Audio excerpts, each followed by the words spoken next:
Selamat pagi, perkenalkan nama saya Rizaldi Arsadi Unaba. Saya merupakan mahasiswa Binus Online Learning University, jurusan Teknik Industri dengan nomor induk mahasiswa 23019659095. Di sini saya akan mempresentasikan hasil laporan praktik kerja di PT Pupuk Kujang. Penelitian yang saya lakukan selama PKL adalah efisiensi biaya pengujian kualitas bahan baku dolomit dengan siklus Deming. Sebelum membahas penelitian, saya akan menyampaikan pendahuluan terlebih dahulu. Latar belakang penelitian ini adalah dolomit merupakan bahan baku yang sering digunakan untuk pembuatan pupuk NPK di PT Pupuk Kujang. Dolomit termasuk ke dalam ruang lingkup ISO 17025-2017 di mana setiap pengujian kualitas dolomit diwajibkan penggunaan standar baku pembanding di mana harga standar baku pembanding sangatlah mahal. Oleh karena itu, maka dicarilah alternatif standar baku pembanding untuk pengujian dolomit yang diakui oleh ISO 17025.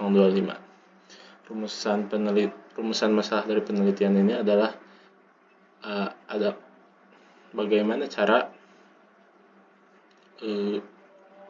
cara menganalisa dolomit dengan biaya yang serendah-rendahnya.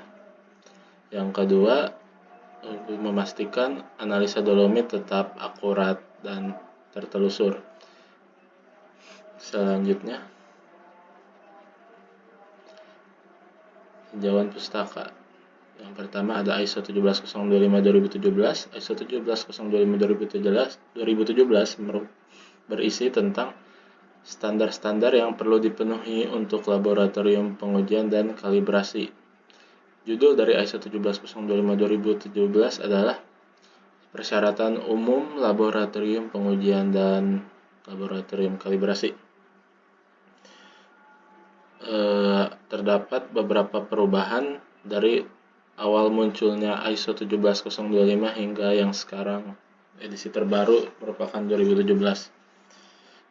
Selanjutnya ada verifikasi. Verifikasi dilakukan untuk memastikan pengujian yang dilakukan menghasilkan hasil yang akurat sesuai dengan standar yang ditentukan. Selanjutnya ada PDCA. PDCA atau siklus Deming memiliki kepanjangan P untuk plan, D untuk do, C untuk check, A untuk action. Ini digunakan untuk melakukan improvement berkelanjutan atau continuous improvement. Biasa juga disebut dengan Kaizen. Selanjutnya ada uji kecukupan data. Uji kecukupan data dilakukan untuk memastikan bahwa data yang diperoleh selama penelitian memenuhi syarat dari segi jumlah, sehingga dapat dikatakan bahwa data yang dihasilkan mewakili dari seluruh sampel yang ada. Selanjutnya ada uji keseragaman data. Uji keseragaman data dilakukan untuk mengetahui apakah data yang dihasilkan seragam atau tidak. Arti dari seragam ini sendiri adalah apakah hasil dari penelitian ini memiliki rentang yang jauh atau tidak. Apabila tidak, maka disebut seragam. Apabila memiliki rentang yang jauh, disebut tidak seragam. Selanjutnya ada alur penelitian. Alur penelitian yang dilakukan yaitu pertama ada memulai penelitian, lalu lanjut ke studi lapangan.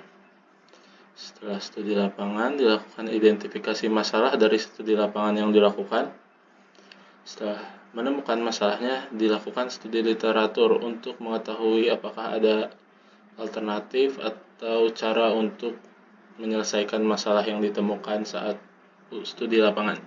Selanjutnya menentukan tujuan dari penelitian ini. Setelah itu dilakukan pengumpulan data primer dan sekunder. Selanjutnya ada pengolahan data dengan metode-metode tertentu. Selanjutnya setelah data diolah, dilakukan analisa data sehingga didapat kesimpulan dan saran. Lalu penelitian dinyatakan selesai. Profil perusahaan. Sejarah singkat perusahaan. PT Pupuk Kujang berdiri pada tanggal 9 Juni 1975. Didirikan oleh bantuan kontraktor dari Jepang dan Amerika dan disahkan oleh Presiden Soeharto. Kegiatan PT Pupuk Kujang. PT Pupuk Kujang melakukan penjualan atau produksi pupuk yang diatur oleh pemerintah agar PT Pupuk Kujang memproduksi pupuk subsidi baik urea maupun NPK. Selain dari pupuk subsidi, diproduksi juga pupuk non subsidi untuk NPK dan urea. Ada pupuk amonia cair, ada pupuk jeranti dan pupuk lain-lainnya. Ini selanjutnya ini ada struktur organisasi di mana di puncak ada direktorat utama. Direktorat utama membawahi direktorat operasi dan produksi. Selanjutnya membawahi kompartemen produksi. Dan selanjutnya ada tempat penelitian dilakukan, yaitu Departemen Pengelolaan Proses, lebih tepatnya unit laboratorium pengujian. Selanjutnya saya akan mempresentasikan hasil penelitian yang dilakukan. Pada tahap plan, dilakukan penentuan tujuan awal, menganalisa masalah dan penyebabnya, menentukan penyebab dominan, dan merencanakan langkah perbaikan. Pada tahap plan ini didapatkan fishbone atau diagram tulang ikan sebagai berikut. Awal penyebabnya adalah biaya analisa dolomit yang tinggi. Lalu didapatkan cabang-cabang penyebab masalah ini, yaitu pertama metodenya dari cabang metode atau faktor metode. Dalam metode mengatur bahwa bahan kimia yang digunakan harus selalu fresh. Untuk faktor alat, penggunaan alat gelas yang banyak juga meningkatkan biaya analisa dolomit tinggi karena perlu membeli alat gelas yang banyak. Selanjutnya ada faktor manusia. Keteledoran manusia menyebabkan alat yang digunakan rusak atau merusak bahan kimia. Ada faktor lingkungan, di mana bahan kimia bisa terkontaminasi dari udara. Selanjutnya ada faktor material, yaitu perlunya penggunaan standar pada setiap analisa. Selanjutnya, di sini dijabarkan hasil diagram tulang ikan tersebut, di mana faktor penyebab pertama penggunaan alat gelas lebih banyak. Analisanya adanya pengenceran dalam proses pengujian. Disimpulkan bahwa faktor tersebut tidaklah dominan karena harga dari alat gelas itu tidak terlalu mahal dan pembeliannya pun tidak terlalu sering. Yang kedua ada material yang digunakan memiliki harga yang tinggi. Ini diatur oleh CAN, ISO, dan SNI.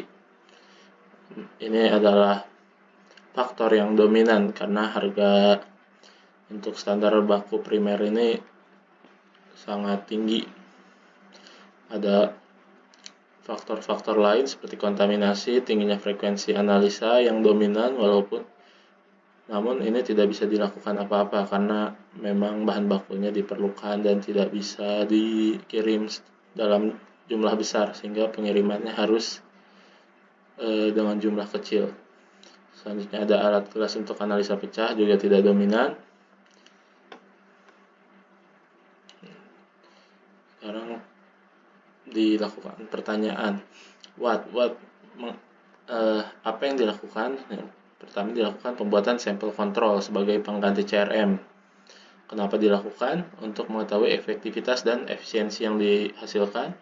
Kapan dilakukan? Proyek ini dilakukan Mei 2022 sampai Oktober 2022. Siapa yang melakukannya? Analis laboratorium bahan baku, di mana dilakukannya di laboratorium bahan baku dan bahan penolong. Bagaimana membuat sampel kontrol tersebut, yaitu dengan cara melakukan verifikasi terhadap sampel kontrol dibandingkan dengan CRM atau bahan baku pembanding primer. Nah, ini merupakan tabel pembandingan apabila analisa menggunakan CRM dan sampel kontrol dalam 3 bulan.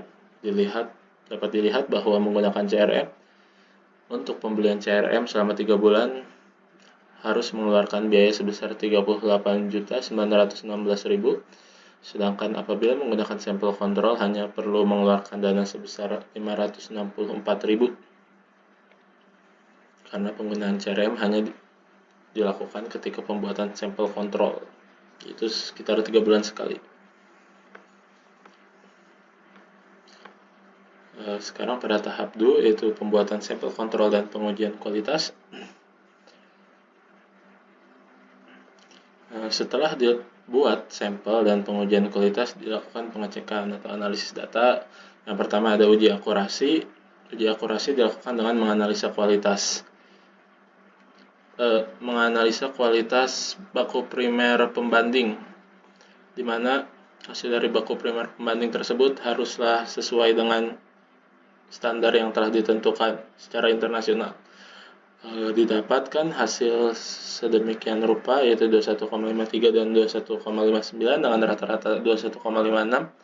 Hasil ini memenuhi syarat yang ditentukan oleh badan yang membentuk baku primer pembanding tersebut. Selanjutnya ada uji presisi. Uji presisi melakukan pengujian untuk melihat apakah data menghasilkan data yang secara berulang didapatkan.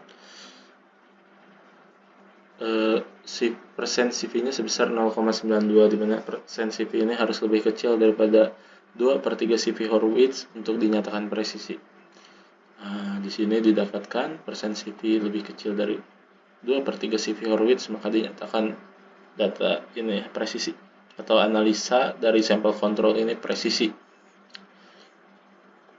Selanjutnya ada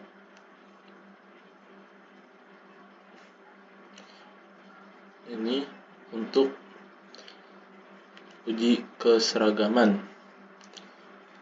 Didapat rata-rata sebesar 21,105 dengan standar deviasi 0,228, maka ditentukan bahwa range dari sampel kontrol atau range dari hasil sampel kontrol ini dihitung dengan cara rata-rata ditambah 3 kali standar deviasi, atau rata-rata dikurang 3 kali standar deviasi. Didapatkan batas kontrol atas sebesar 21,79 dan batas kontrol bawah sebesar 20,421. Untuk uji kecukupan data dinyatakan cukup. Sekarang kesimpulannya, setelah melakukan pengujian didapatkan bahwa uji akurasi dinyatakan akurat, uji presisi dinyatakan presisi.